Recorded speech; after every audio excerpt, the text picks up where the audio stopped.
VCC 2022. Rise and help me welcome the one and only Dato Sri Vijay Eswaran.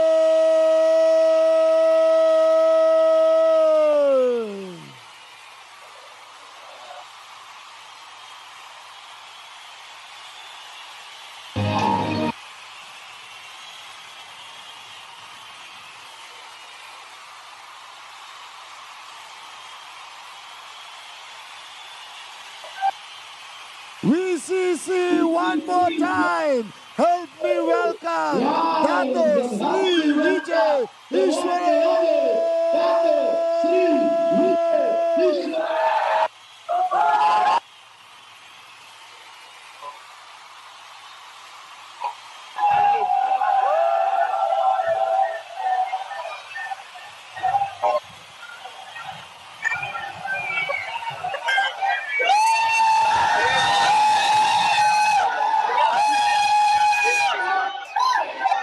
Welcome back.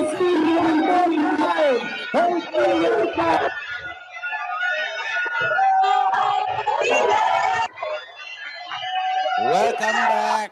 Welcome back. Morocco.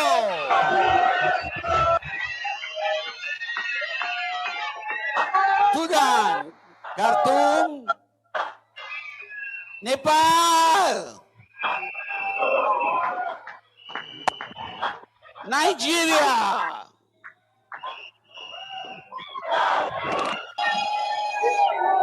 Mumbai, India.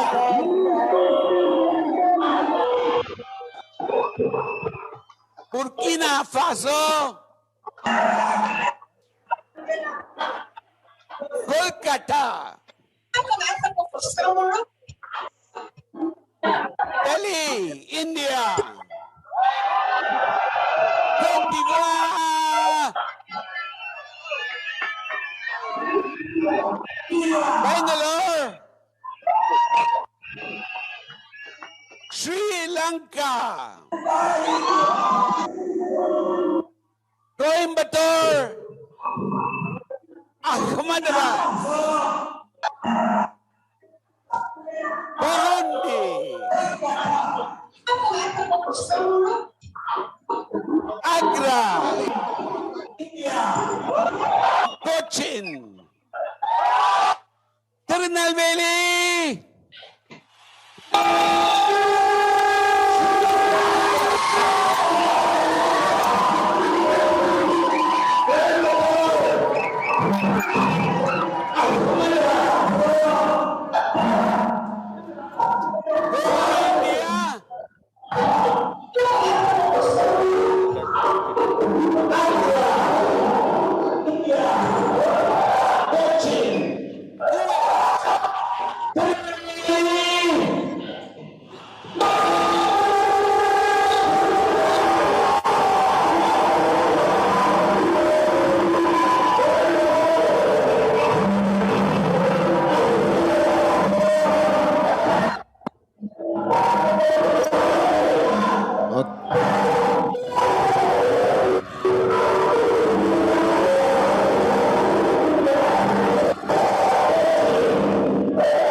Thank you.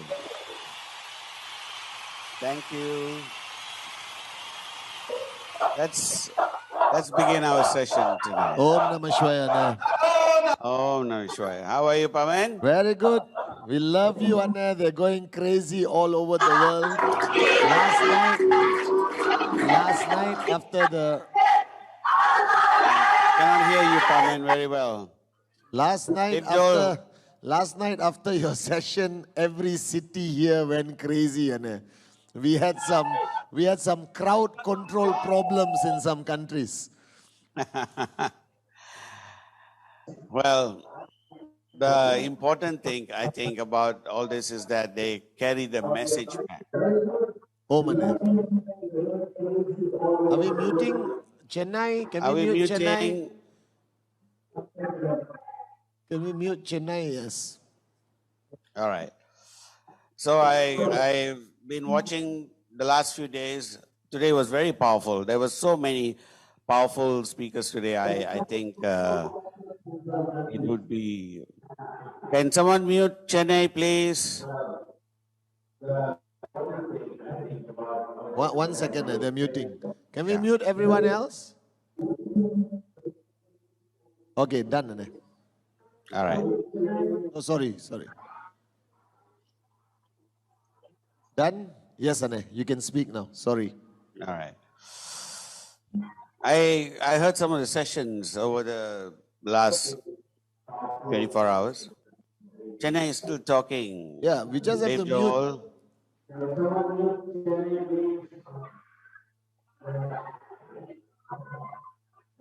Okay, if y'all can hear me, can y'all please mute all the countries? All the countries, please mute yourself. Thank you, Dato Sri speaking.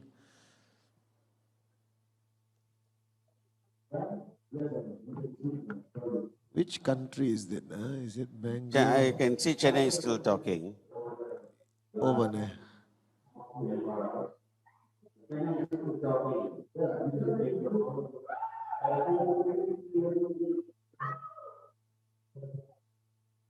What is it? It looks like they are still talking. QI tower is muted. What? All right, they seem to be fine now. Yes? Yes, Ane. Right. Okay, so the last 24 hours, the last 12 hours were amazing. And hearing them speak was very, very powerful. And I think many of them spoke from the heart. They spoke with a lot of, enthusiasm, energy, and the empowerment was amazing. Yes, so Ane. even for me, hearing it for the umpteenth time, I was completely, mesmerized. So it's good to hear so many of them today. Padma, Adli, so many powerful, Arun, George. They spoke with such passion. And of course, our own Donna. Donna had a panel with Kalai, Padman, Sally. now they muted you. Oh, they muted me. Yeah. Okay, now can you hear me, Ane? Dato Sri can hear me. Why? QI Tower. Welcome to the world of technology. You're I don't still know muted. You're still muted. You muted VCC I HQ should be Master. the only one talking at the moment. VCC HQ Shall I Master. lend you Ridwana?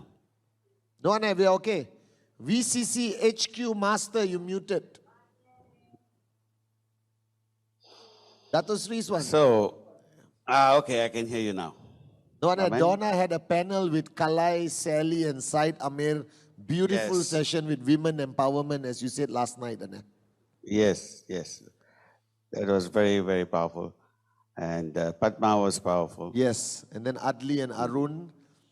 Yes. So I caught bits of it, and it's amazing to me that the energy that they're bringing out, it just charges us up again. And Japa was on top form today. Yes, and I love Japa's session and the chatting with him. Yeah, so look in the mirror and see if you are the leader that you will follow. I thought that's an amazing remark to make, which is absolutely true. Look in the mirror, before anything else happens. So today,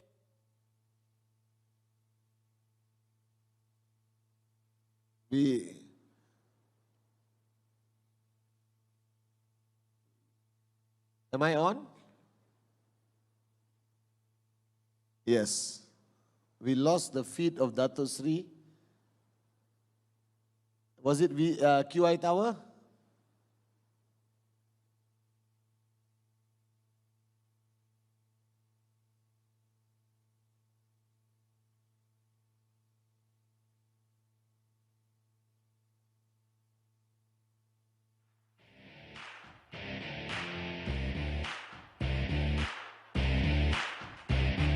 Change is constant.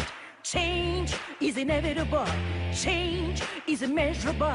Change, be the change. Yeah. Change is the game. You need a new mind frame. Stop following the world and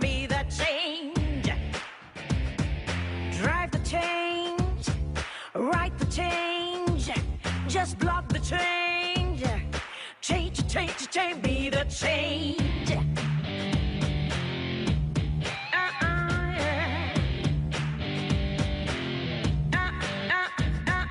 Change society, change your country, change our people, change, be the change. Change is the game you need, and you, my friend, start following the world and be the change. Head the change, inspire change, invent the change, change, be the change. Give it up, man, give it up, man. Give it up, man, give it up, man. I will put them back on. Change perspectives, change POVs, change leadership, change, be the change. Change is the game you need, a new mind. Anne, Yes. Your energy was too strong that Zoom couldn't handle it, Anne. Zoom couldn't handle it, Anne.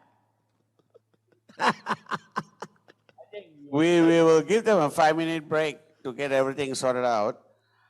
Shall we put a music video on? Because I have a music video scheduled for, which is from MC Yogi from about Mahatma Gandhi and Be the Change. Perfect, Anne. All right. Let's cue that video on.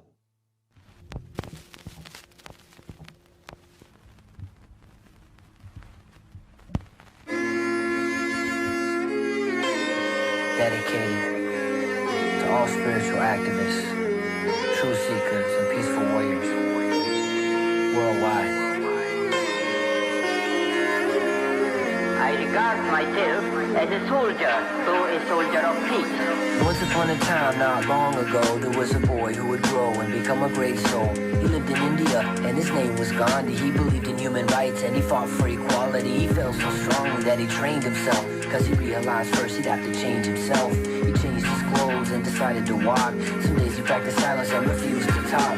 When he was young, he studied to be a lawyer, and then he became a great spiritual warrior. He read from the scriptures of every religion, came to the realization that we're all God's children. Because he understood that we're all equal, he became a spokesman for the people, a karma yogi devoted to service, to spread truth and peace was his purpose. You gotta be the change that you wanna see in the world, just like Gandhi.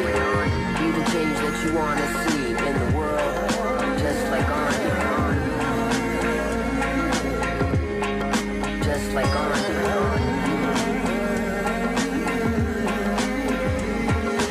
Gandhi dedicated his life to the cause, even when it meant breaking unjust laws. He often faced prison and incarceration, but that only strengthened his determination. He said he would make every sacrifice, but that he would never kill or take a life. He used his heart instead of his fist, and he taught non-violence as the way to resist. A peaceful soldier who used his mind to fight for the rights of humankind, but not just people, animals too. In his basic teaching, God is truth.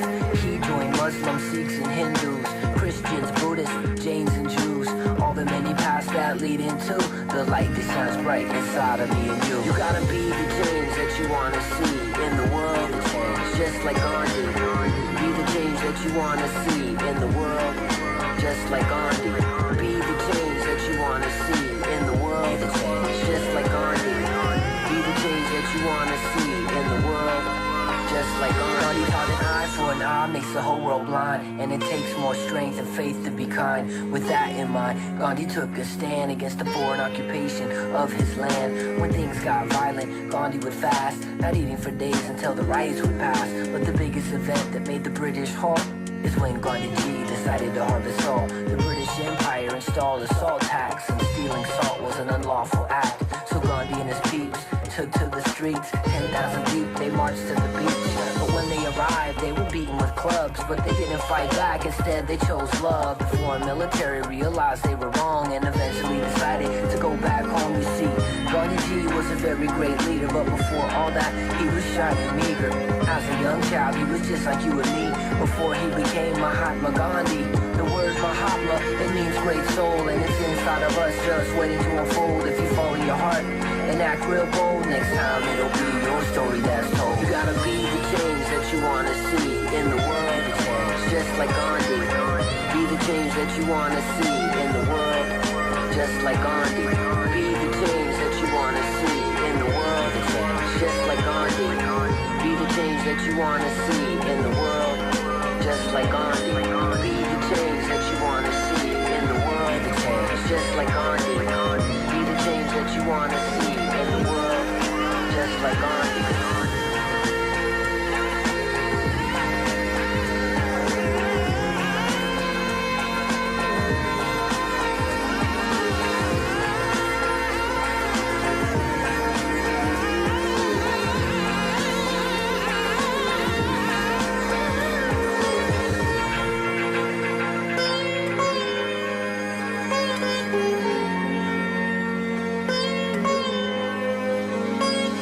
I regard myself as a soldier, though a soldier of peace.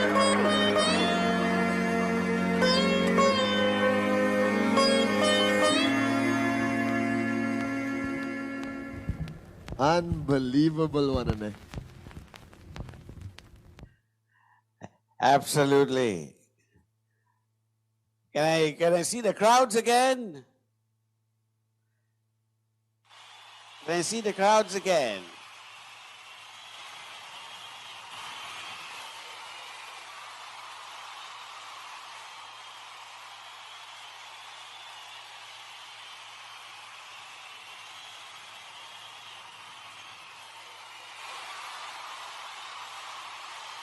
Kolkata! Coimbatore, Kolkata! Chandigarh!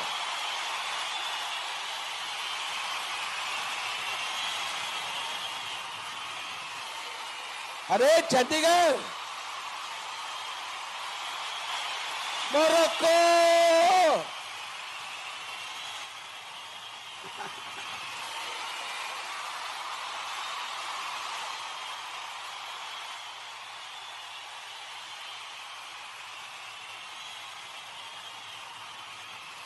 Nigeria!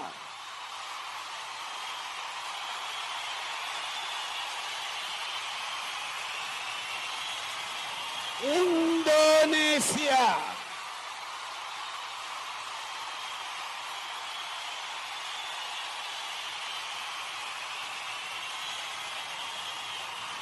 Delhi!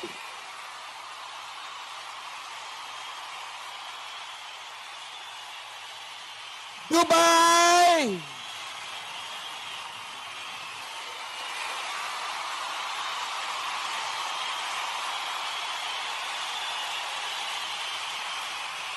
Bangalore!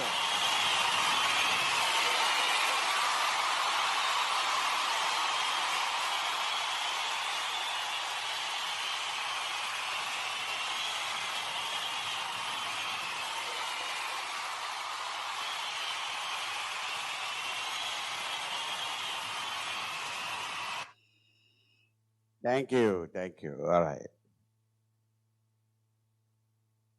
Settle down, thank you.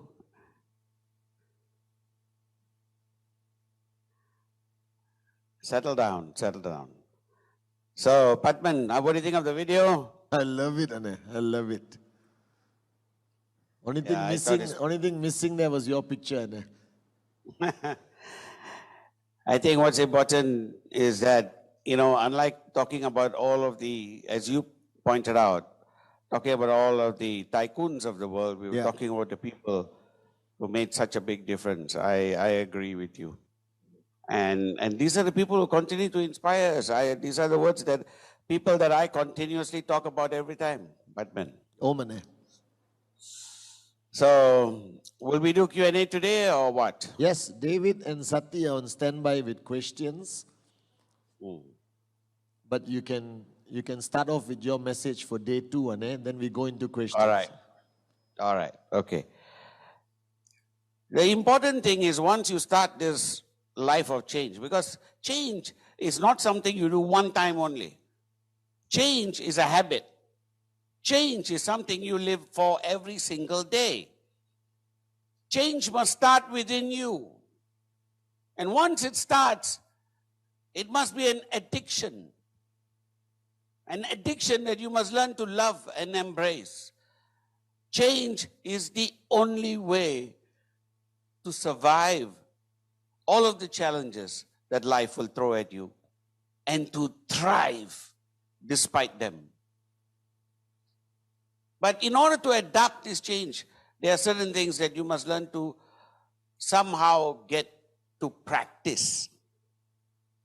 You heard just now, anything that you do for 21 days would essentially become a habit. Now, what does that mean? Why is it so important to be a habit? Because ultimately, habit controls your destiny. Everything in life starts with a thought. The buildings that you are sitting in, the cities that you are sitting in, the architecture outside, the technology, the phones that you're holding, this technology of Zoom that we're watching, all of this began with thought. Somebody somewhere sat down to think about it, and from thought, it progressed. In our own lives, everything begins from thought.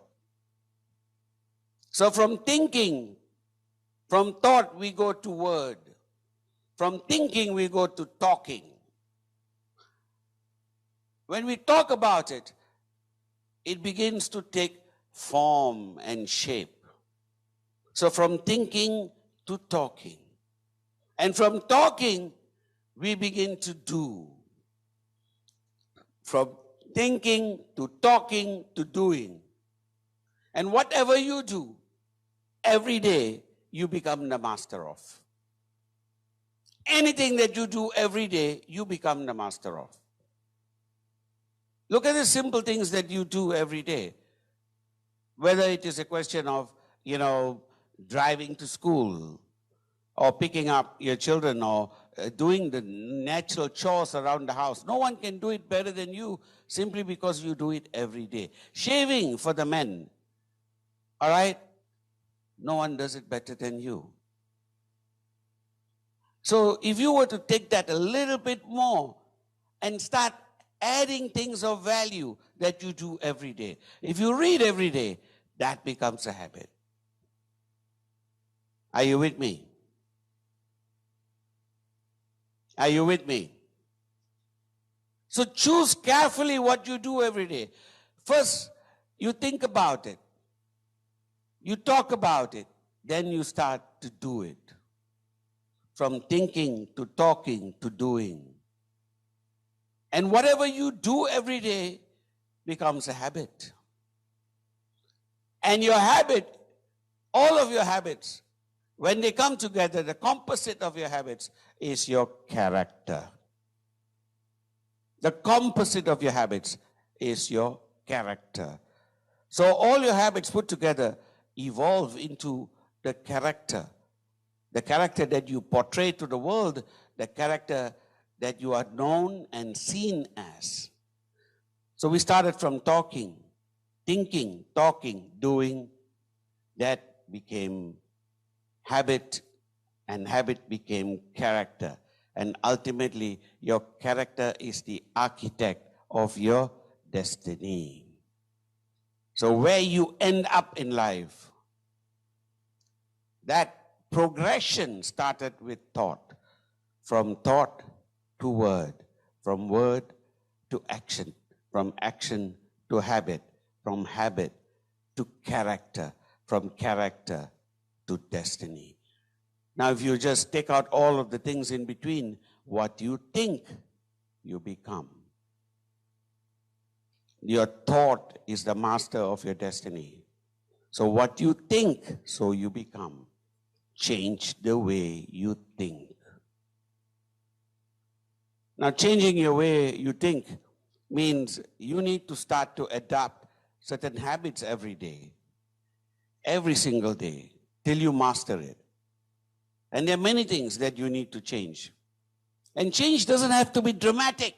It doesn't have to be drastic. It doesn't have to be earth-shaking. Change can be very slight and yet very, very powerful. The objective actually is for if each and every one of you could change 1% every day. That's it, 1%. So you target being 1% better in whatever you're doing every day. Now 1% is not too much to ask for. 1% in everything that you do, you need to be better than you were yesterday. And that 1%, imagine what that 1% does. Just that 1%, if you were to do it every day, and you accumulate that 1%. Remember now, 1% of 100% today, tomorrow it becomes 1% of 101%. And thereafter it becomes 1% of 102. So eventually that 1% accumulates, and the mathematicians will tell you that if you just improved 1% a day, you would improve 37 times, 3,700 times, just within a span, say, of a year. Is that not amazing? You will be 37 times better than the person you are today. If you could just improve 1%, that's a very simple target to aim for. But the objective here is not to overthink. The problem with most of us is our overthinking. We can't help ourselves. You know, we analyze till we paralyze ourselves. You know, we analyze ourselves till we paralyze ourselves. And that's our biggest problem. That we sit here and overthink. Should I do it? Should I not do it? What will somebody say? What will somebody think? You know, is this something I can do? Can I succeed? And that goes into, unfortunately, like a whirlpool and sucks you in. Overthinking is the worst thing that you can do. Overthinking paralyzes us. We get into fear when we overthink. We can't move because we overthink. Are you with me? Now it might appear like, you know, it might appear like this sounds very heavy, but overthinking can seriously paralyze you.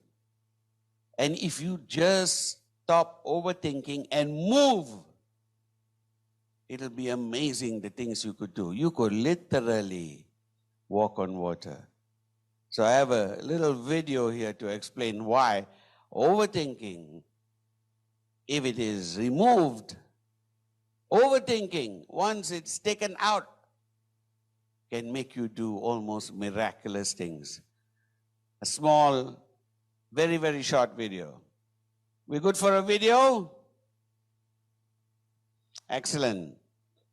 See what happens. Actual footage of what happens when you don't overthink.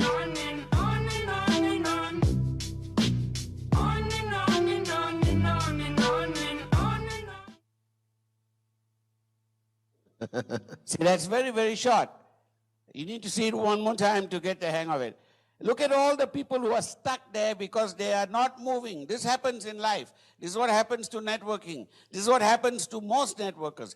You're hanging on there thinking, should I move? Should I move? And you're afraid to take a move. Look at all the people who are paralyzed.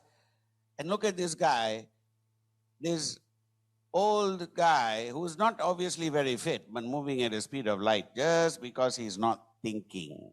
Shall we see it again? Yes. Actual footage of what happens when you don't overthink.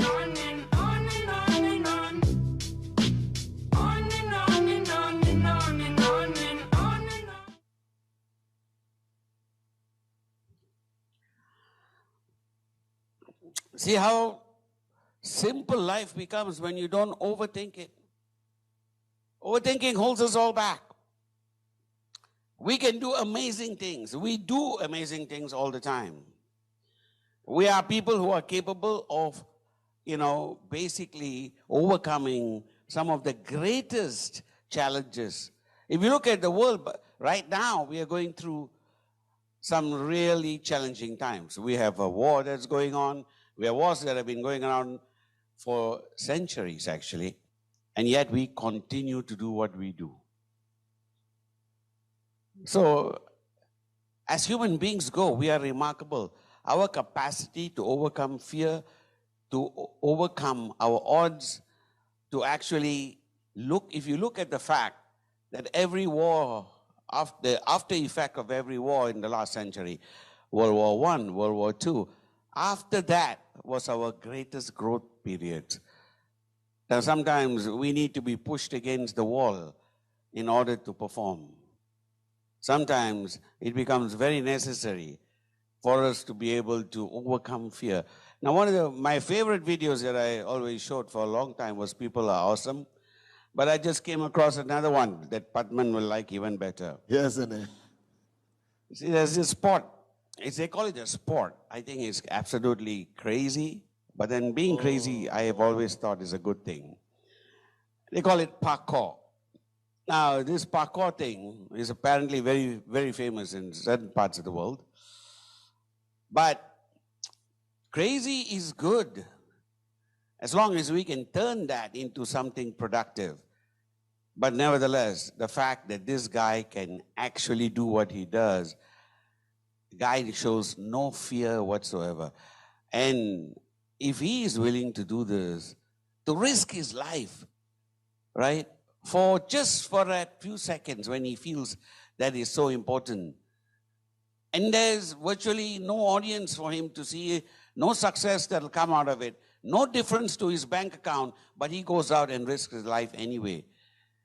The fact that he does that means that you, who have many more reasons. Yesterday when I was talking to Kavita, she said, you are all of you are sitting on different fires. You all have fires that you go home to. You have fires that are burning underneath you. You have fires that will burn your house down. You're just not waking up to it. I agree. I was saying to her that I need to light, each one of you up before you go. She said to me, Dato, they are already on fire. They're just not aware of it. And here's the beauty of that statement. Conquer your fear, and you can conquer the world.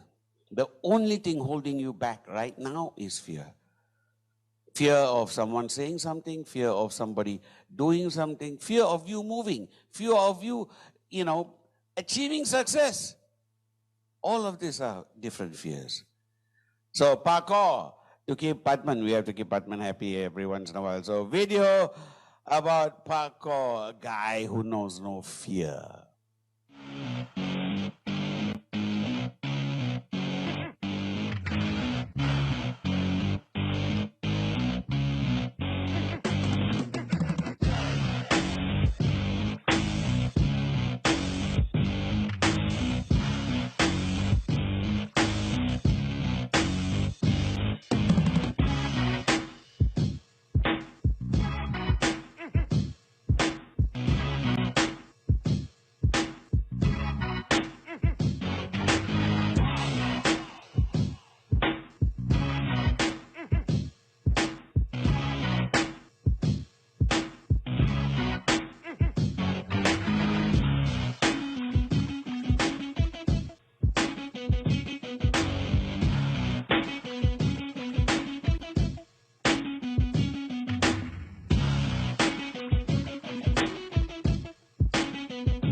They say a picture is worth 1,000 words. You know, this is a guy who's doing it for the heck of it. You are doing it for your lives. Can you hear me out there? Are you with me? You are doing it for your lives. And life is an amazing adventure. One that we need to all live as an adventure. We're just not doing it. And, you know, we should start the day. If there's one practice that you need to start with, we should start the day with gratitude. Be grateful for the lives that you have. Be grateful for who you are. Be grateful because there is always someone somewhere who is worse off than you are. You are sitting here right now at the cusp of greatness, of a possibility that you might actually go out there and become incredibly successful. It must be so successful it is silly. And that is within your hands. You are right now at the cusp of this. But what you need is attitude. You start with gratitude, and from gratitude, you will get the right attitude. Why gratitude? Because from gratitude, from a place of gratitude, everything becomes possible. There are many reasons why you need to be grateful. I have many videos that I watch, like the parkour video, that gives me courage and says to me, this is something that we can do if you practice. Practice makes perfect. Now this guy obviously did not go up to the tallest building to start practicing this. I can guarantee you that. Because he would have fallen many, many, many times. But he started. And he started probably 2 feet off the ground. So that he could fall, that he could get up, and he could stand and get up again. That he could what?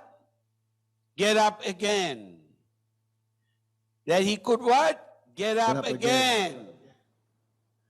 That he could what? Get up again.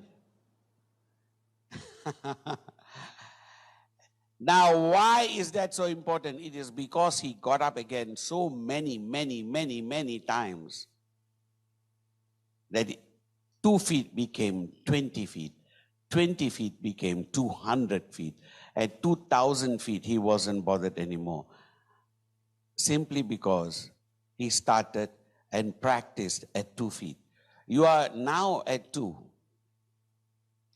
But you need to keep on doing it and practicing it every day. So from gratitude, grateful that you have this opportunity, comes the right attitude. Attitude is so fundamentally important. You know, I could show you Usain Bolt because that is immense attitude. One of the most remarkable athletes of the last century. He changed the world of running, as it were. But instead of showing you Usain Bolt, I'm going to show you another athlete, someone that I regard a lot more higher than Usain Bolt himself. And he continues to inspire me today because the man never gives up. And despite his disability, he is able to move my heart. So you have watched a lot of people talk today. So I'm going to break it up with a few videos here and there. So it doesn't, let you doze off. Are you with me? So we're going to watch this guy with an incredible, I can't even begin to describe to you, how he would have the gumption, the guts to do what he does. But he does it indeed. A man without legs, and he runs. I study the best guys in the world, and I compete against the best guys in the world. And now I'm going to beat the best guys in the world, and that's just how I see it. I had posted a video on my Instagram, and I was running real fast. Like, I did about 25 yards in only like 3-4 seconds. And they were just like, wow. And they were like, we think you could set a record. And I was like, sure, if you want me to try it. Guinness World Records is there, everybody's there, former Olympians, former world record holders are all there supporting me, hyping me up, getting me going, and then I just took off, man.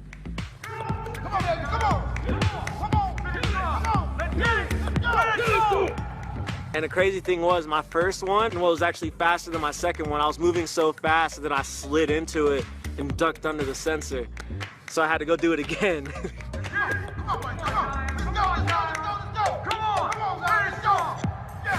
I was expecting, I was like, y'all don't understand, like I'm gonna be under 5 seconds, maybe even under 4, and I called it. First thing I said, the second I was done, I looked at all of it, I said, I told you. What I say? I said, I told you exactly what I was about to do, and I just did it. To be a Guinness World Record title holder, I'm #1. You know, there's nobody faster than me right now. I'm the fastest man on their hands in the world, but at the same time, it also means that my family's winning, my town's winning, and my support group's winning, because without them, I wouldn't be here doing this for you guys.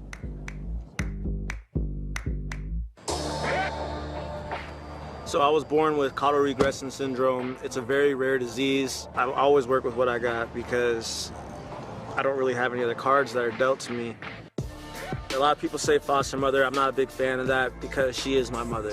The foster care system reached out to my mom, said that we've exhausted all our options and that could you take in this.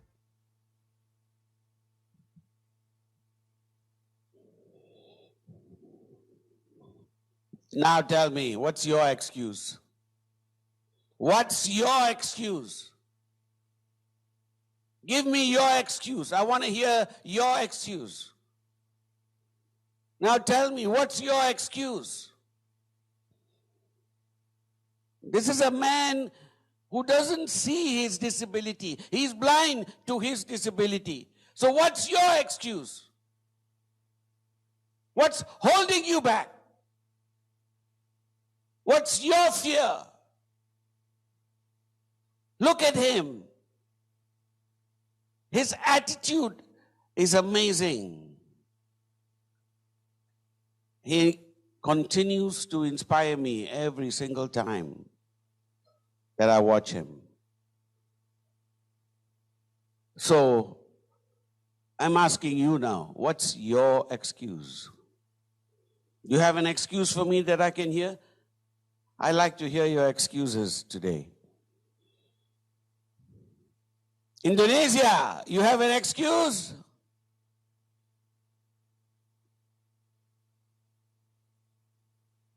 Kolkata, any excuses why you cannot do this? Nigeria, do you have an excuse? Sudan, do you have an excuse? Bangalore, any excuses? Tell me, I'm interested.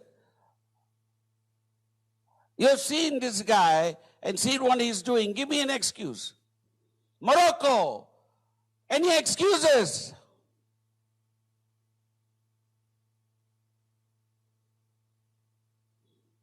So you come here to WeCon for one reason only, to put aside your excuses. Because the excuses of your life has destroyed your life for as long as you are living. You have to throw your excuses aside, otherwise we cannot move forward. Are you with me? Are you with me? Are you with me? You have a war cry when you go back home. You know what is your war cry? No excuses. No excuses. Can we hear this? Morocco, no excuses. Ahmedabad, no excuses.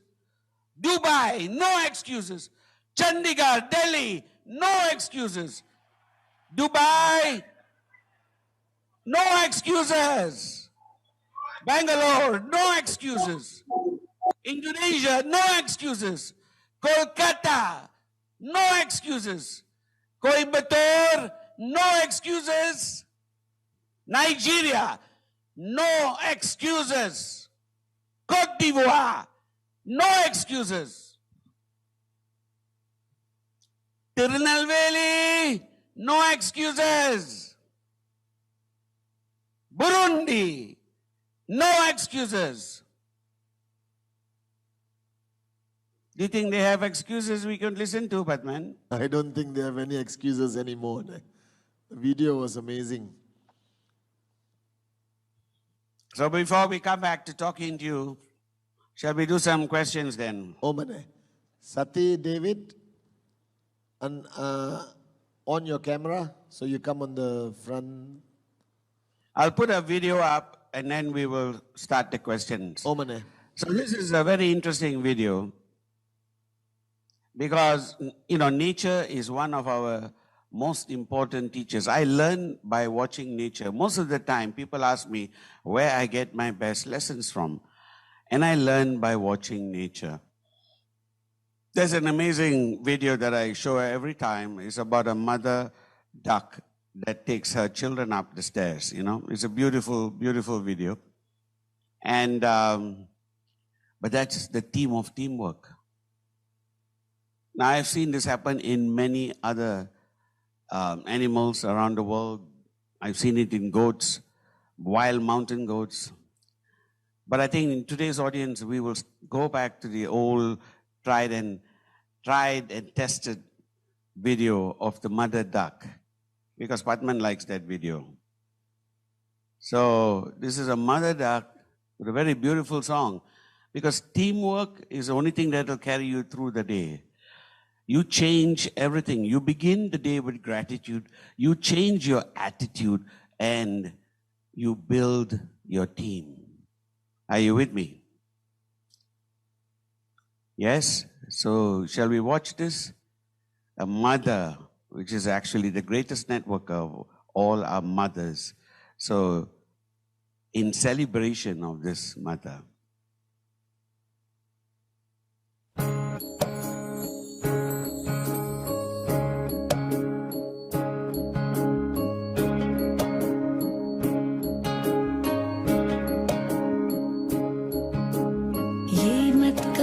खुदा से मेरी मुश्किलें बड़ी हैं, ये मत कहो खुदा से मेरी मुश्किलें बड़ी हैं, ये मुश्किलों से कह दो मेरा खुदा बड़ा है। आती है आंधियां तो कर उनका खैर मकदम, आती है आंधियां तो कर उनका खैर मकदम, तूफान से ही तो लड़ने खुदा ने तुझे गढ़ा है। ये मत कहो खुदा से मेरी मुश्किलें बड़ी हैं, ये मुश्किलों से कह दो मेरा खुदा बड़ा है, मेरा खुदा बड़ा है, मेरा खुदा बड़ा है।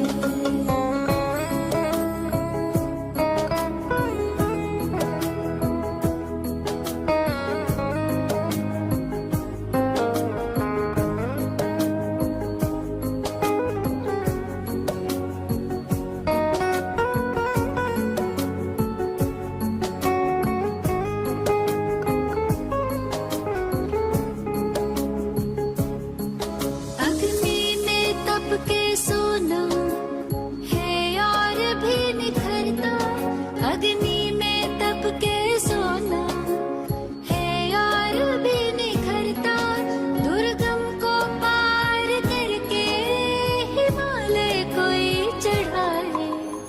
लाएगी रंग मेहनत आखिर तुम्हारी एक दिन, लाएगी रंग मेहनत आखिर तुम्हारी एक दिन, होगा विशाल तरवर वो बीज जो पड़ा है।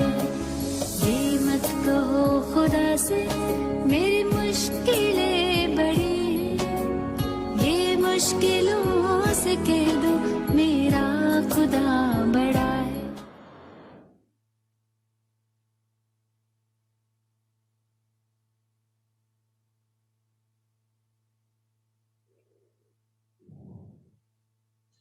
Excellent. I just got the translation of the song, Ane. Beautiful. Very beautiful Isn't it? words. So you don't need to understand the translation though. You just have to see the fact that she never gives up. And ultimately, you know, the last person, she waits for the last person, which is Yes. exactly what we do. All right? The weakest link, the last person. Yes. That's the most important thing. Okay, Paman. Yep, Shall we start? Sati and David are ready. They're on Zoom. I hope you can see them. Yeah, I can see Sati. Okay, perfect. Okay. Dato Sri, I have a question from Sudan. How can I influence my partners and make them loyal to me? You can't influence anyone. If you were to look at it, you know, I don't think I influenced you, Sati. Ultimately, only you could have influenced yourself. But ultimately, monkey see, monkey do. That is the, you know, best way of, you know, teaching, coaching, guiding. Monkey see, monkey do. People don't listen to what you say, man. I mean, if you listen to all the advice you have received over the years, you'll be a far greater man than you are today. But you don't listen. That's human nature. But we do pick up. We are all in part, you know, mimicking the people that we like and love and the people that we spend the most time with. We mimic them. So the best form of influence is to do. So if you wish to uplift them, uplift yourself first. Be a standard that is set apart from everyone else. Everyone that sees you aspires to become you. They chase you, you know, and that's basically how it starts, you know. And mimicry is the highest form of flattery. So get them. First you do it and then let them follow. What do you think, Zad? I agree, Dato Sri. Thank you, Dato Sri. I don't think all the lectures in the world would have worked, Sati. With Yes. you, right? Yes, Dato Sri. Okay. What do you agree with that, Paman? 100%, Ane. You always said the foundation of network marketing is monkey see, monkey do. Leadership is always by example. People will follow. Do all the V partners on today as well? Yes, No? yes, you have all of them on. Excellent. So, anyone want to add to that? Dato Sri, if I remove the word influence, how can I make my people loyal to me? Would that be a different question or would there be a different answer or same answer? Slightly different, definitely different. If you're not influencing them, then the finest way or the best way to develop a relationship is trust, right? Loyalty, trust, integrity. Are you with me? Yes. So loyalty, trust, integrity. That's basically it. And I think that has been our own formula, you know, for working together. Yes, if you take out the word influence, then the key would be to build upon the loyalty, the integrity, and the trust. Because here's the point. You know, it's sometimes you want them to influence you, and that's fine too. If you have people around you who are better than you are, then you want to learn from them. Being upline does not make you, you know, better, smarter, more intelligent. Being upline is just, you know, a place in a tree. Leadership is something that does not come because you are simply better, but because they trust you. Trust is the fundamental, you know, cornerstone of the relationship, right? And Adli, this is Sudan. You want to add to that, Adli? Are you there somewhere, Brother Adli? Adley, I see him. Yeah. Adley. Okay, so Should we go to The next. Arun George? Are you there? Arun? Yes. Yes, Dato, can you hear me? Yes, I can hear you very well. So the question here is, as you can see, the first part of the question was about influencing others, and I said monkey see, monkey do. The second part of it is how do you build them up, if influence is not the key word. And I went with loyalty, integrity, and trust. And I think in our relationship, that has been a fundamental cornerstone of what, we have built over the years. Yes, very much. When Sati was asking that question, I was exactly thinking about what you just said. How did I become loyal to you? And the answer was very simple, because you were loyal to me, to my goals, my dreams. And I could see that over a period of time. When I could see that more and more clearer, the loyalty just became unconditional. Because today, there's nothing out there that can convince me otherwise over these 20 years. Well, that's actually a very good way of putting it. Sati, take note that the addition to this would be, I think, and it's such a very powerful one, you need to be loyal to them first in order to win their loyalty back. Are you with me, Sat? So to Sudan, to whoever it may be in Sudan, in Khartoum, build your loyalty by giving your loyalty. Build it by building them up, and they will build you back in return. Yeah, Adli, I can see you now. Sorry, Dato. Suddenly I lost my connection. When I come back, I can hear that everyone is calling my name. Yeah, so tell me, Adli, did you hear the question? No, I missed, actually. I lost my internet for like 1 minute. Sat, you want to repeat the question? Sati? Sat? You're on mute. Unmute. Yeah, sorry, I was not allowed to unmute myself. I don't know why. Okay, so can you ask the question again for Adli? Adli, how do I make my downlines to be loyal to me? Okay. I always, as I understood from Dato, Japa, Chief along the years, that loyalty is contagious. Loyalty, we cannot teach loyalty. We can only practice loyalty. If I'm loyal to I'm grateful to the uplines and to the mentors, definitely, again, it's monkey see, monkey do. I see, that's so great, Adli. Without even hearing my answer or Arun George, you are echoing us. Very well put, Adli, very well put. Loyalty is contagious. You have to give it in order to get it. And that's exactly what we said. So I'm so happy to hear that from you, Adli. Adli? We lost you for another 4 minutes, so that's all right. Go ahead, next question. Dato Sri, this question is from Anand Kumar in India. Yes. I'm almost 50. During this COVID, I lost my job, burned through my savings, but found QNET. I know I need to do it and run forward, but seem to be stuck in a zone.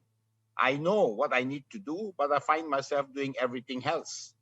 It makes me feel like a deer caught in the headlights, unsure of what I really need to do. How do I overcome this challenge, this problem? Stop overthinking. You see the guy, he was about 50 and he went across the water like as if he was walking on water simply because he was not overthinking it. Take one step at a time, one day at a time, one action at a time, and keep on moving, as opposed to sitting down here trying to solve everything in one go.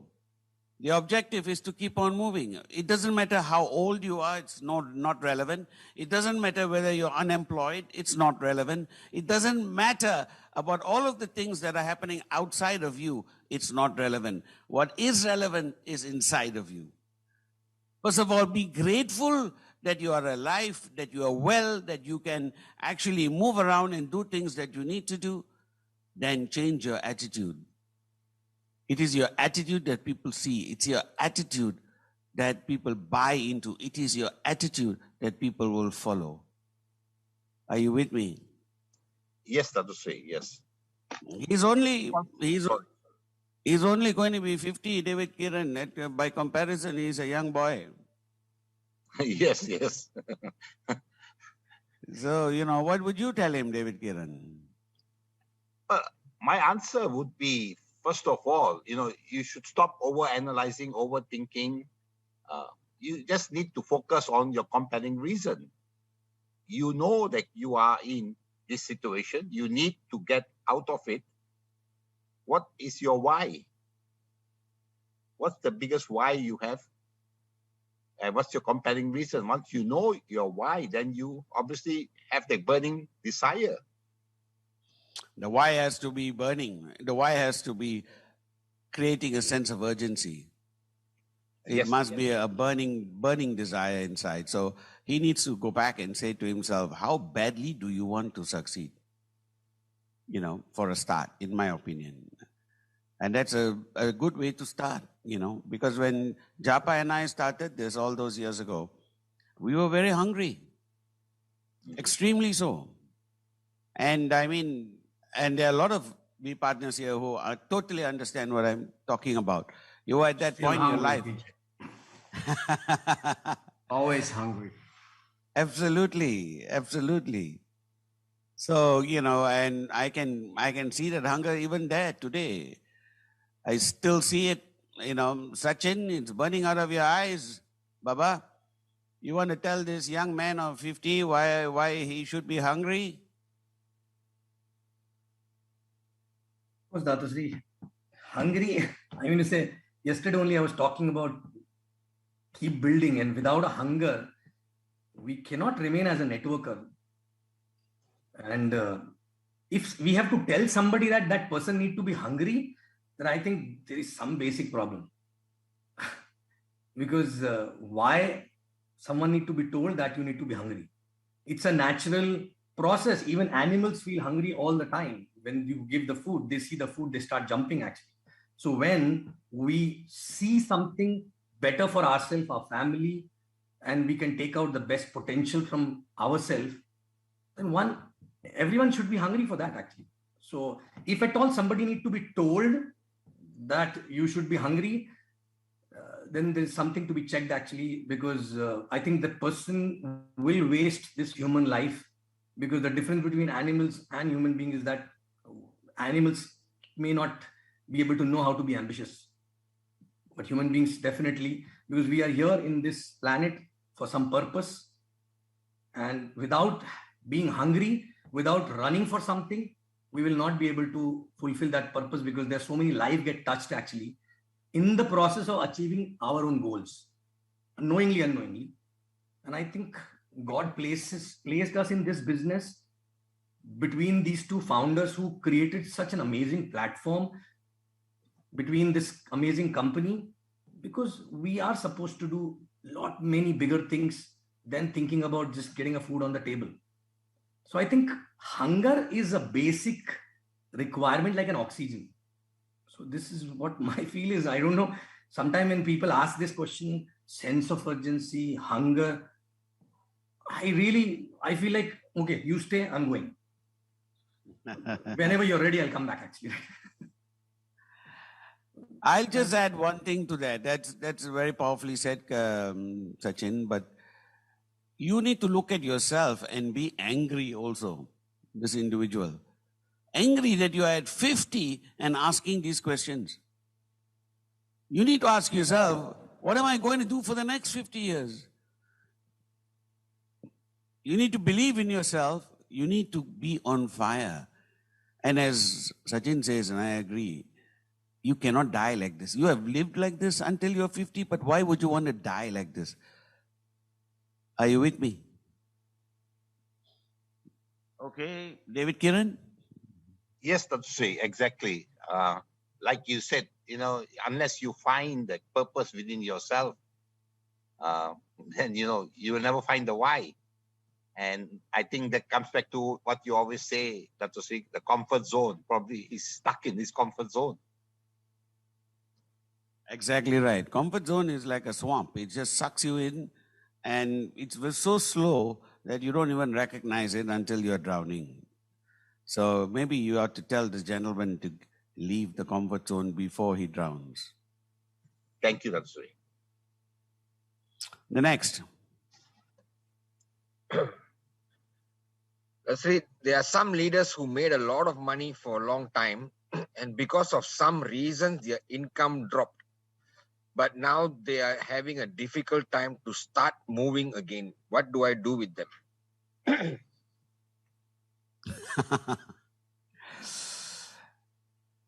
Income dropping or income, going up, this is like an element of nature. When you go onto a sea and you're sailing across the sea, saying that you don't want to face a storm is ridiculous.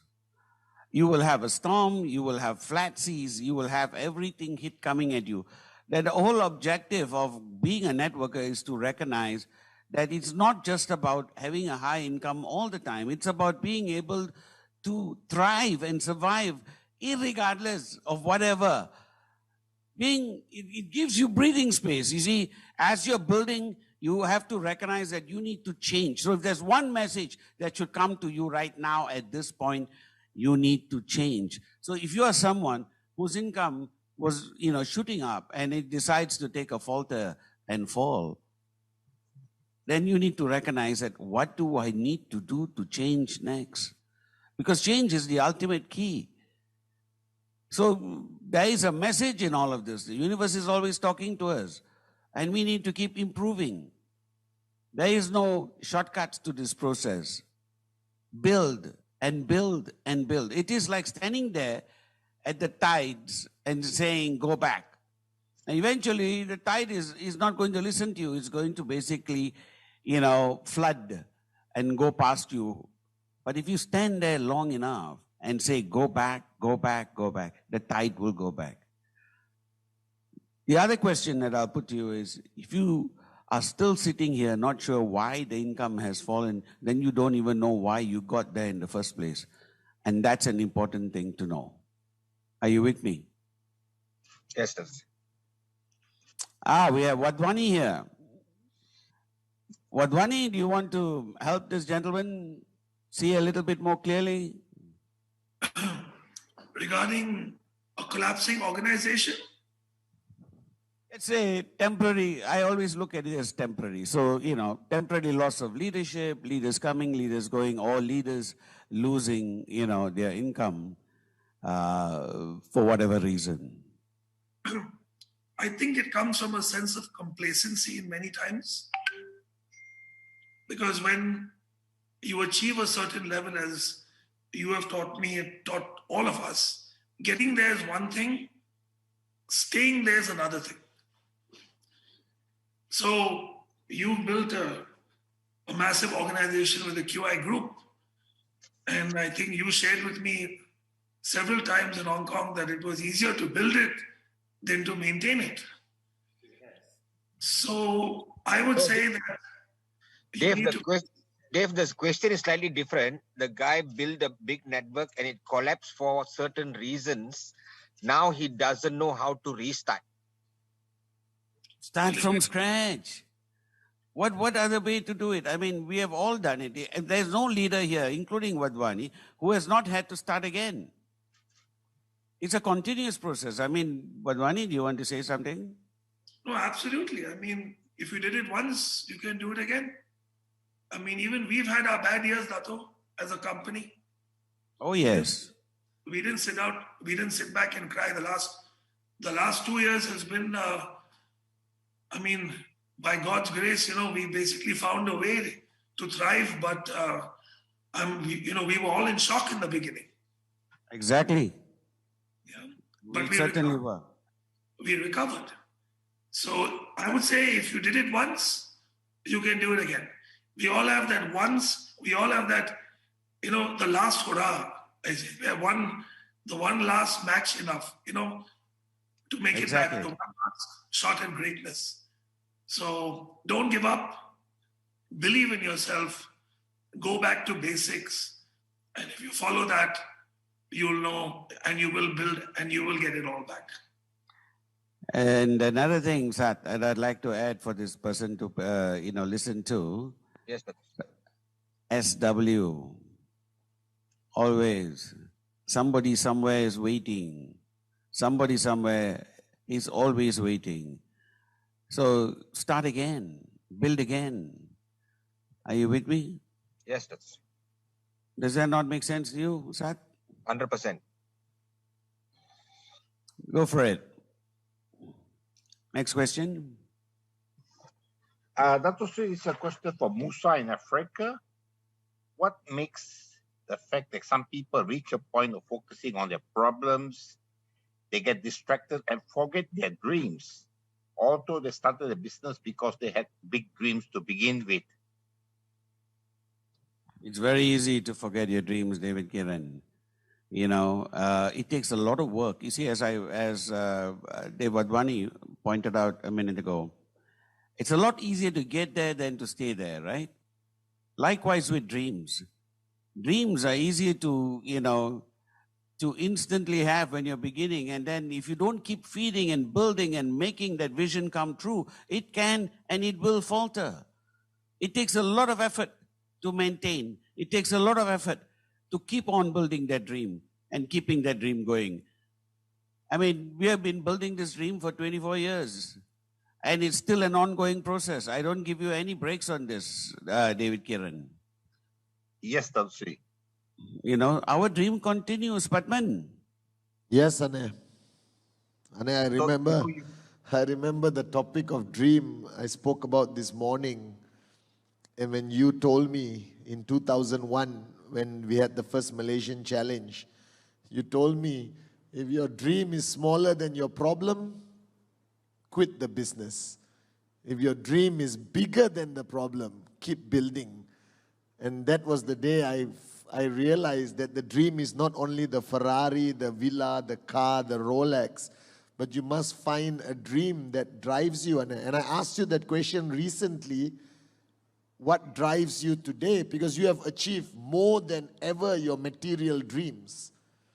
And you told me very clearly, all right, that your dream today goes back, it was always your dream. Rhythm was always your core vision and your core dream. It became you, Ane. I don't know whether I'm making sense, but it must reach a point where your dream is here. It's within you. It's not something you just think about. And I think people who quit or can't find a dream, David Sharma, they never had it. They never found the dream. They found a dream. That's what I remember Dato Sri telling me.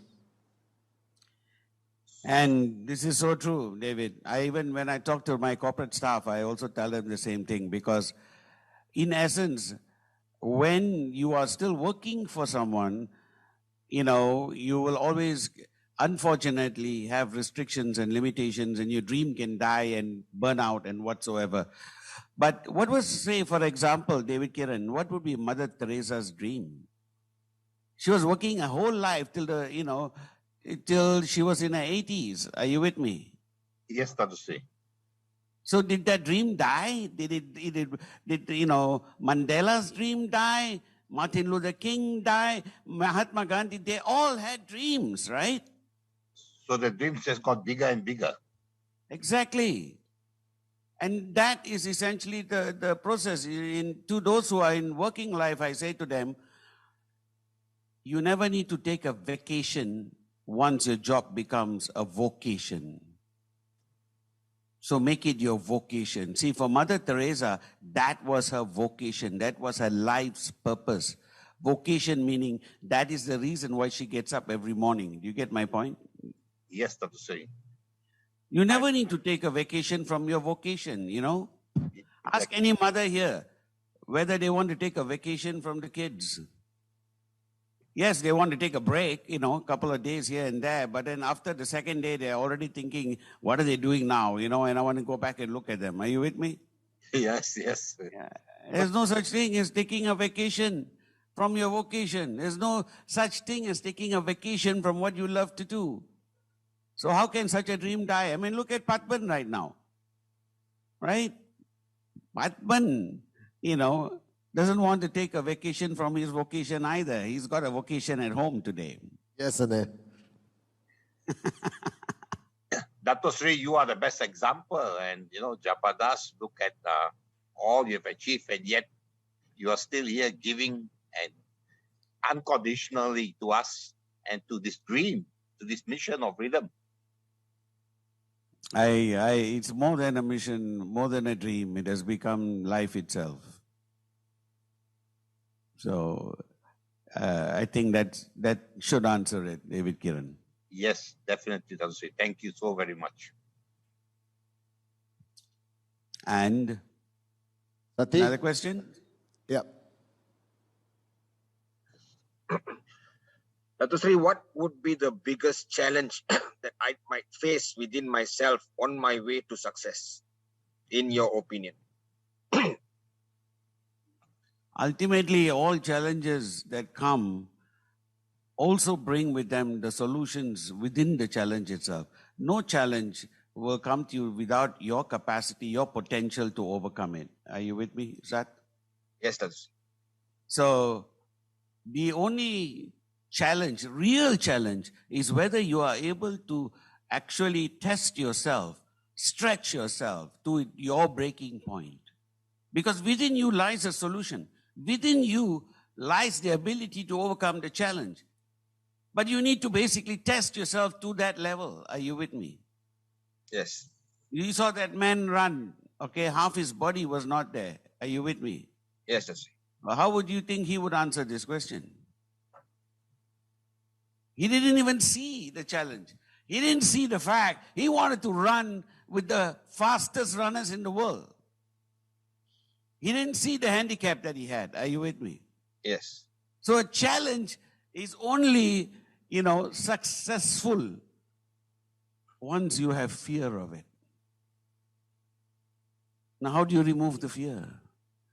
You remove the fear. Fear is based on ignorance because you do not know enough. To remove fear, you have to remove the ignorance. Are you with me? Yes. And therein lies your challenge. So everything is within you. You have the capacity to overcome any challenge that's in front of you. You are at the capacity to overcome every challenge in front of you. Are you with me? Yes, Dato Sri. So that would be, one answer. Is that good enough, Sat? Or should we ask? Padman, you want to add something or you want to? No, Ane. I mean, there's nothing I can add after you give an answer, Ane. But Ane, can I ask a question? This concept of these challenges that you will face on the journey, over the years, it has become very similar for everyone. And I remember the same question was asked over and over again, and your answer was always coming back to the ability to get up again. Challenges are unavoidable. It's going to come. Even to the max out kings and queens, they got different challenges. The guy struggling to get the first check has different challenges. A guy in a crisis market or a girl in a crisis market has different challenges. But you always say to have the ability to get up again. And I always wanted to ask you this. If there was ingredients required to have the ability to get up again, Ane, what would it be? I hope you get my question. I mean, what differentiates the guy who can or cannot get up again, Ane? The man who doesn't want to get up again or doesn't believe that he can get out again, Unfortunately, he has taken his eyes off the goal. The goal is ultimately, the major driving force of everything that we do. As Sachin was talking just now, where is your hunger? Why would you be even alive if you're not hungry enough? I mean, the whole purpose of this birth so far, or what we are doing so far, is to be able to accomplish something. So for someone who's driven by thoughts such as that, there is no amount of limit to the number of times he will get up. He will get up again and again and again. And you know where you can see this most, Patman? Again, I come to my favorite example, mothers. Yes, Anna. Yes. All right? Mothers. I mean, how many times a baby cries in the night? The mother still goes. Half asleep, sleepwalking like a zombie. She will go to the, child automatically. She can't stop herself. So you need to ask the mothers how they are able to basically get up again and get up again and get up again and get up again. It's as simple as that. And we all have come from mothers like that. Yes, Anna. Yes, sir. No, I said, Chief knows a little bit of this, Dato Sri, lately. Chief knows it now, but you also know it because you too had a mother who just never gave up. Yes, Anna. Yes, so true. You remember, Sat? Yes, Dato Sri. She was a warrior. Yep. And I told them today how she was your teacher in primary school, Anna. Yes, and I'm ever so grateful for that. I'm also ever so grateful that, my mom was another warrior. So I come from strong women. And, I'm saying to all the women out there, you guys are born to network. Go out there and teach them how to do it. Are you with me? Look at the guys, they're all sitting down quietly. Arey Baba, if there's one thing in common that we all have, every single person here looking at me, every single person has come to this earth because of a woman. No question about this. Yes? Yes? So we need to recognize that powerful force that nature has built into mothers. And mothers are a classic example of great networking, in my opinion. So, next question. This is a rather confused Ayah Dato Sri. He's from Cameroon. We have a few of them, yes. The first part of his question is he would like to know whether QNET has a spiritual side. And then he says, do we worship people? No. And then he says, you see, when I have my leaders and so on, some of the leaders insist that I have to stand up when they come in, and they sort of treat it like they are a guru, like it's a religion. How would you advise? You see, the point of edification is humility, not about worshipping anybody else. If you stand up to show respect to another person, it is showing your upbringing.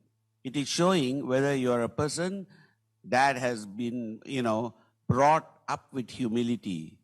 Ultimately, whenever you stand up for anyone else, you are not standing up because that person is better than you or more powerful than you or more intelligent than you. You're showing that you are humble enough to stand up, you're strong enough to stand up, and that you have the capacity, you've been brought up understanding humility.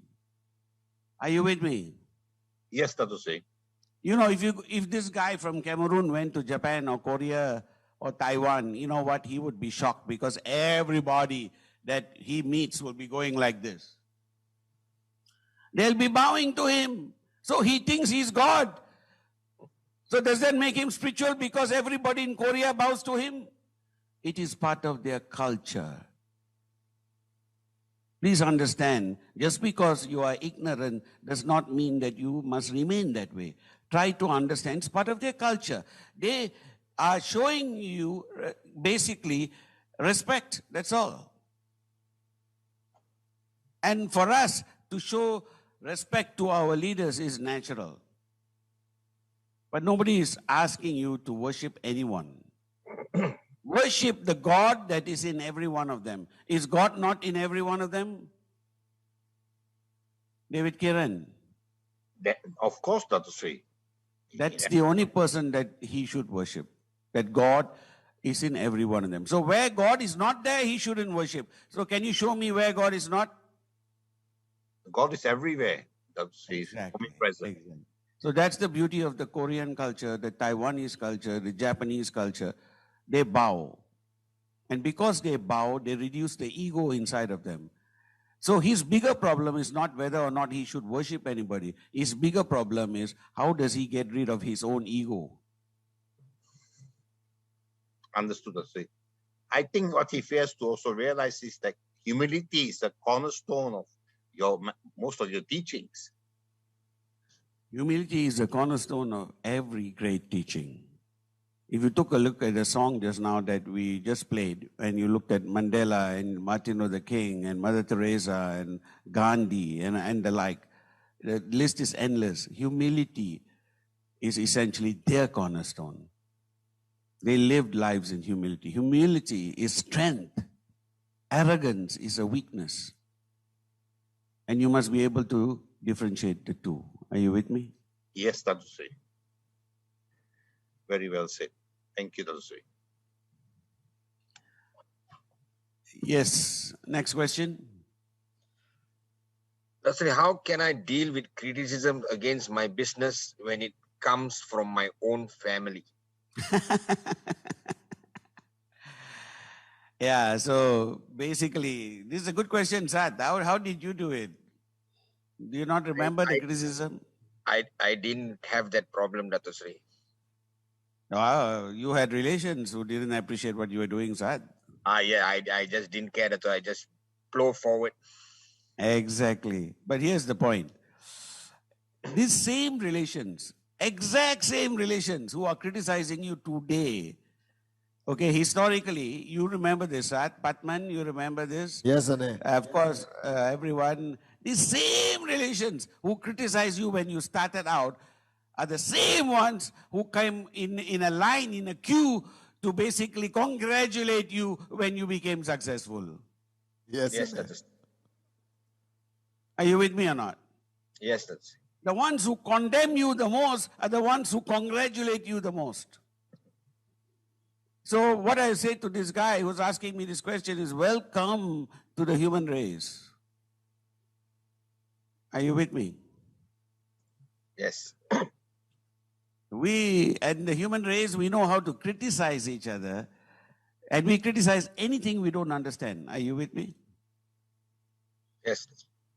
If you allowed your relations, my friend, to define your life, you will never leave where you are right now. You might actually go backwards. All right? So I think the first thing he should do is stop living for his relations. All right? Yes, that's. When he becomes successful, his relations will all come finding him, looking for him and asking him for help. All right? Yes. Okay. Dato Sri, this is from Goswami in India. This is my second VCC since I got into this business with my wife about 9 months back with a leap of faith. Since then, we have followed our upline and we have seen initial success. And this has converted our faith into belief. However, for past few months, we seem to have slowed down. To date, I have been struggling to figure out my dream or the compelling reason. What should I do, Dato Sri? Well, the first thing he has to recognize is, nothing worthwhile ever comes easy. It's always, in his own life, if he looks back and sees every bit of success he's ever had, if it's worthwhile, he's generally worked hard for it. Some pain, some sacrifice comes with all of that.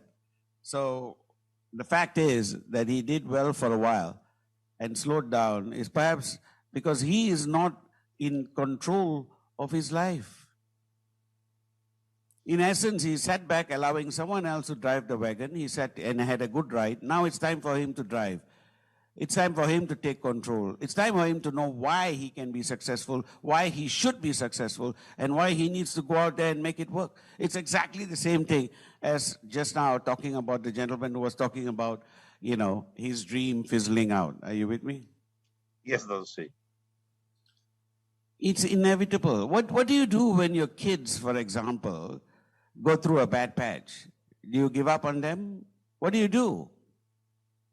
No, we'll still be with them and we'll be inspiring them, motivating them, be there, pushing them to move forward, get up again. So, Goswami is from India, right? Yes, that's right. Right. So here's the point. India won the World Cup in 1983, right? Yes, cricket. In cricket, they won the World Cup in 1983. Have they won it every year since? No. This is life, Goswami. Sometimes you win, sometimes you lose, but you keep on enjoying the game because it's the best game in town. Are you with me? What, you want to add to that, Padman? I think VP Padma can add a bit to it. Yes. Padma. Padma?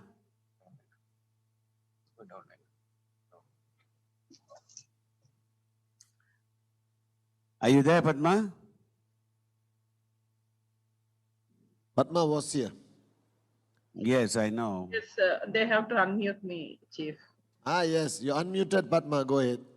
Yeah. Go ahead, Padma. This person, Mr. Goswami, is saying something. Did you hear the question? Cutting-la?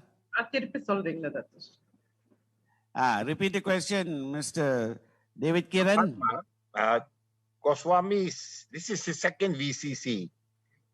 And since he got into the business about 9 months ago with his wife, and he has been following his upline, and they've seen some success, and then they were able to convert their faith into belief, Padma. However, for the last few months, things have not been going well, slowed down. And now he's struggling to figure out what is his dream, what is the compelling reason. So he's saying, what should I do, Padma? Yeah, Sounds familiar, Padma. Yes, Dato Sri. Just answered maybe 2 questions before you gave the answer for this. Somebody who made very big and now they're not able to, their income has totally dropped, what to do for them. Same way, this is very common, Dato Sri. This happened to everybody. This happens to everybody. So until we have a focus on our goal, everything will go well. So in between, whatever happens in the journey, we need to just focus on the goal and keep doing whatever we are supposed to do. We shouldn't stop our activities. We should not stop believing. More than anything else, we shouldn't stop believing. How many times, Dato Sri, in my journey, I would have faced it. How many times? But Dato Sri, one thing I used to follow was, I used to look at long term. When we look at the short term, we get frustrated with this up and downs. But I always fixed my goal for long term. Like I used to look at 5 years or 10 years. Later, I started looking at 10 years. 10 years, there will be a lot of up and downs. But end of the day, how much do I make in the next 10 years? How many people are successful in this 10 years? So as we keep growing longer and longer, that long term has been fixed in the mind. So we are not affected by this short term problems, whatever we are going through. That's a good one, Padma. Thank you, Dato. Thank you. Yes, David Kiran. Thank you, Dato Sri. Next question. One second. That was Padman? really very inspiring, Padma. That's just. Thank you. Very proud of you to hear that from you. It's just amazing. Exactly, Padma. Same here. Thank you. You have both Japa and me rooting for you now. All because of your mentoring, Dato. I'm going to sign up now, Padma. I'm going to be signing up now. I'm ready to sign up again, Japa, under you. So, Padman, are we down to the last couple of questions for now? This is the last question. All right, okay. Go for it. This is a question that's free from the younger generation.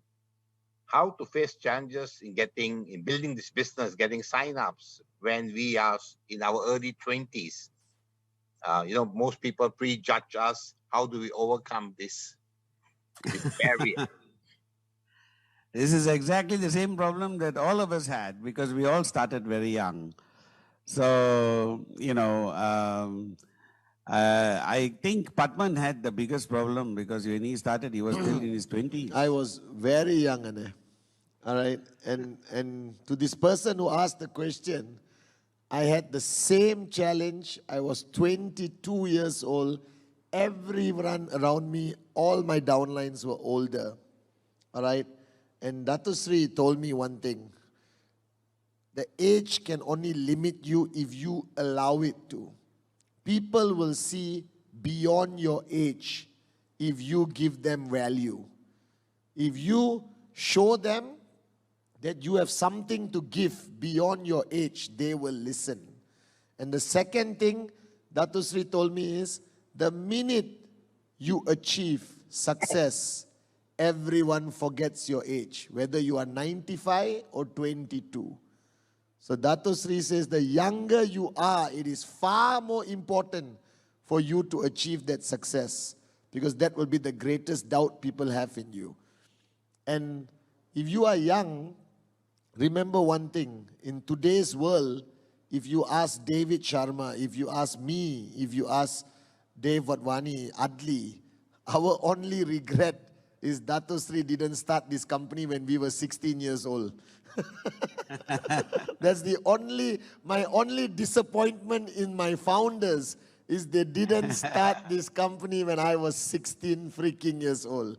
All right? Because I would have loved to start this journey earlier in my age, honestly. Well, Japa was not ready. Otherwise, we would have started earlier. So I blame it on Japa.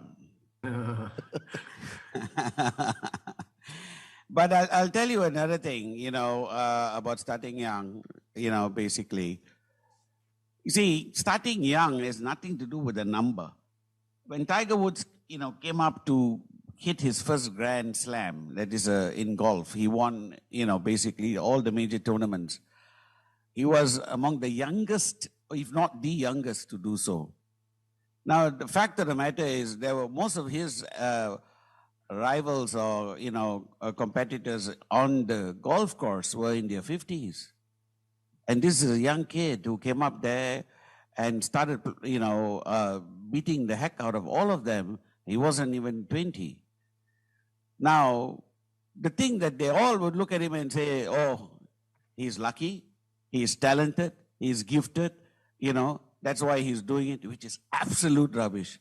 What they don't see is Tiger Woods' father dragged him out at the age of 5 and got him onto that golf course, hitting balls all day long, a 5-year-old boy. And the same thing could be said for, there's a movie out now called King Richard. This talks about Richard Williams, the father of Serena Williams and Venus Williams, the two great tennis greats, all right, that conquered the world of tennis, women's tennis. He started them off again at the age of 5. So they started early. By the time Tiger Woods won his first Grand Slam, he had already been playing golf for 15 years. So someone who's sitting there in his 50s, thinking or, that he's lucky, does not see the background to it. This is nothing to do with age. So if you are young and you think it's hard, let me explain to you. This is your time where you build your craft. You build that skill. You build that fire within you. And you pour everything into it because you have a chance to build it in this period. We had a partner, Japa and I, who started very early. in his life in networking. And when we were in a particular networking company, basically we were doing presentations, all day long. At that time, his slot, this gentleman, was at the worst time of the day, around 3 o'clock. Hardly anybody comes for his presentations. So one time, Japa and I were walking past his room, and we could hear his voice going on, presentation very loud. So we thought, okay, some people must have come. Usually his presentation hall is empty. So Japa and I slowly opened the door to see how big the crowd was. As we looked inside, the entire place was empty. But he was going on full steam ahead, right? I mean, literally banging on the table, making a very powerful presentation, sweat flying everywhere. And we walked in and said, "What the heck, man? You're talking to nobody." And he said, I am talking to the crowd that will be full eventually. I just started now. Are you with me? That is the gift. So even if you're doing it to an empty room, you do it. All right? I learned one lesson very early. One of my very earliest rejections, I got thrown out of the door of my professor in university. And I was very angry with the person who dragged me there because the professor was not interested. So it's a major rejection for me. I came out of the professor's room and I turned around very angrily at my upline, saying, "Why did we waste so much time?" And he said, "No." He said, What number is this rejection? I said, "What number? This is my first rejection." Then you have 99 to go before you can be called an amateur. And you have 999 to go before you become a professional. So you got an early start. So welcome to the world of networking. And then I began to realize that the true path forward is in me, not in anyone else. Your age is your obstacle only if you recognize it. If you don't recognize it, no one will. Are you with me, David? Yes, Tan Sri. Yes, thank you. The key is when you're young, the one thing in your favor is you learn to get up again.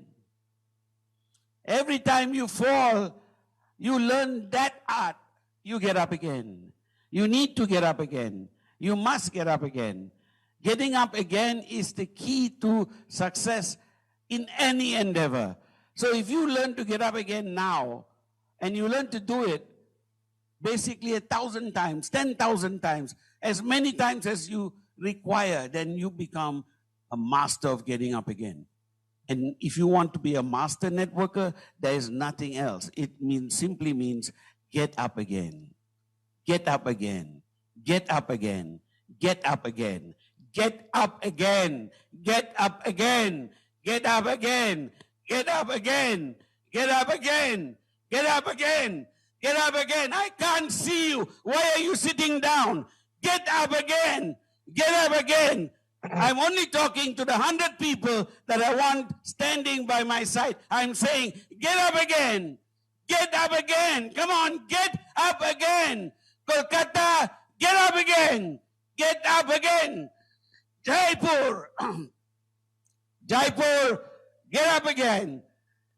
People, this is your lives. You need to live it. You need to get up again. Every time you fall, you get up again. There is no path except this one.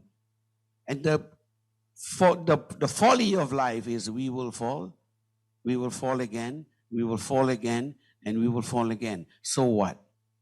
The answer is, get up again, get up again. Nigeria, get up again. Cote d'Ivoire, get up again. Dubai, get up again. Delhi, get up again. Burkina Faso, get up again. Agra, get up again. Sri Lanka, get up again. Ghana, get up again. Coimbatore, get up again. Nepal, get up again. Ghana, get up again.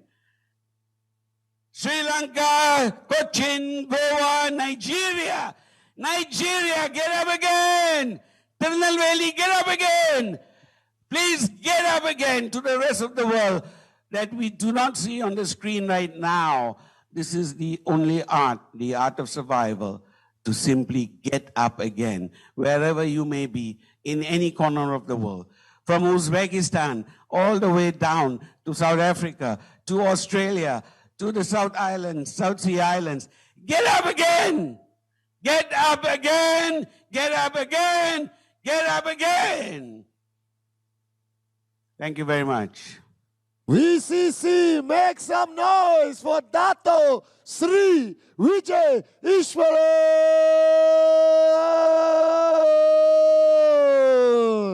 Get up again, the V family all over the world. Dato, Sri, Vijay, Eswaran.